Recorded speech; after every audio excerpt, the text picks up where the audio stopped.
Anda kembali bersama kami di segmen Markets Now, masih bersama kami di studio CNBC Indonesia, Maesa Ros, selaku ekonomis CNBC Indonesia Research. Mbak Esa, kita lanjutkan kembali dialognya terkait suku bunga begitu ya dalam hal ini. Kalau kita melihat catatannya bahwa memang saat ini sudah banyak bank sentral di kawasan lainnya yang ternyata mendahului The Fed untuk memangkas suku bunganya. Apakah memang pada akhirnya Indonesia akan bisa saja begitu ya mendahului The Fed untuk memangkas suku bunganya?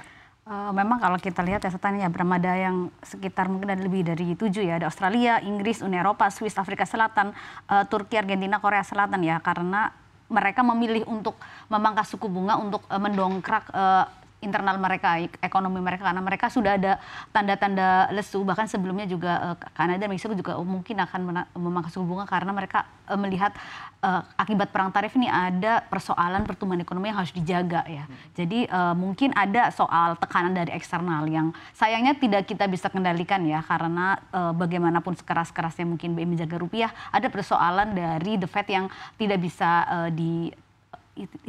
tidak bisa kita kendalikan karena adanya di Amerika ada persoalan mungkin investor asing juga yang dari Amerika juga. Jadi saya rasa bahwa ada, kalau dari sisi dalam pertumbuhan kan sebenarnya lebih ke dalam negeri ya, mungkin dengan pemangkasan suku bunga kemudian kredit membaik. Ada juga soal permintaan, mungkin konsumsi yang nanti akan naik, investasi juga akan naik. Ini memberi mungkin kayak suntikan baru ya setelah, karena kita lihat dalam berita terakhir kan sungguh lesu ekonomi kita dari tabungan terkuras, ada soal PHK, ada soal pendapatan pajak juga turun. Jadi memang kebutuhan di dalam negeri sebenarnya untuk memangkas suku bunga ada ya. Walaupun Pak Peri kan sebenarnya kemarin juga bilang ada tapi sabar.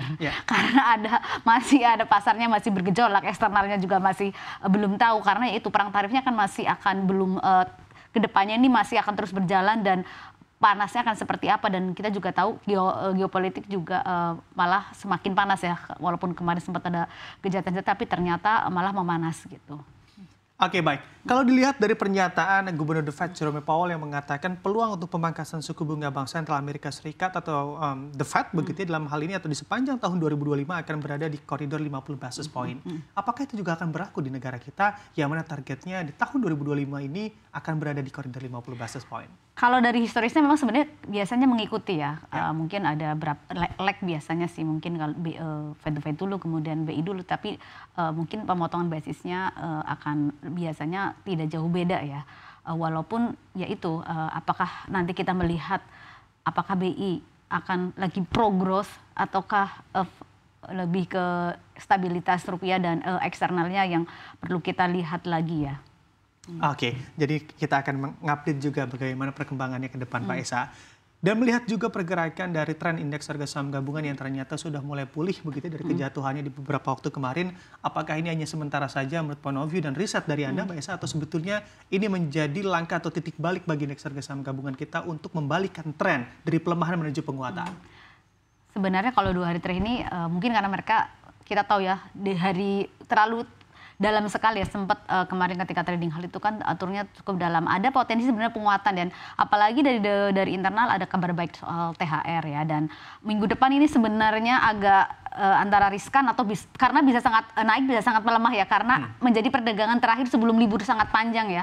Kalau kita ingat libur tahun kemarin itu IHSG dibuka setelah libur panjang itu hancur lebur karena ada begitu banyak data-data yang keluar selama kita libur panjang. Saya rasa investor pasti akan menghitung kemungkinan dari banyaknya data-data dan kemungkinan dari situasi yang tidak terduga selama libur panjang itu yang akan membuat perdagangan di minggu depan mungkin akan menjadi sangat menarik. Apakah justru akan lesu atau justru akan berlomba-lomba ya, yaitu karena dari satu sisi ada soal THR, di situ ada sisi libur yang sangat panjang ini yang harus dikalkulasi oleh investor gitu.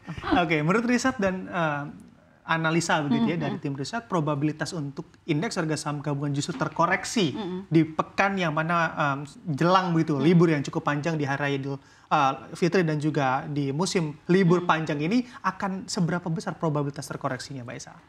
Kalau saya rasa mungkin pasti ada ya, walaupun sebenarnya potensinya justru ada juga karena mungkin kita agak flashback ke Lebaran tahun kemarin ya. Ketika Lebaran tahun kemarin sebenarnya memang saat kita libur nih ada begitu banyak sekali data-data yang keluar, terus kemudian juga ada berita soal perang, ada berita soal ekonomi Cina yang memburuk.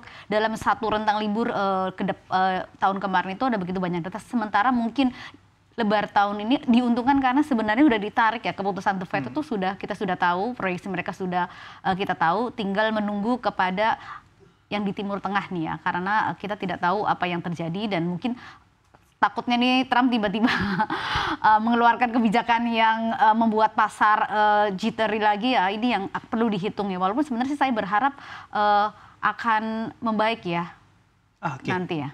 Oke, baik. Jadi cukup 50-50 begitu ya perdagangan pekan depan.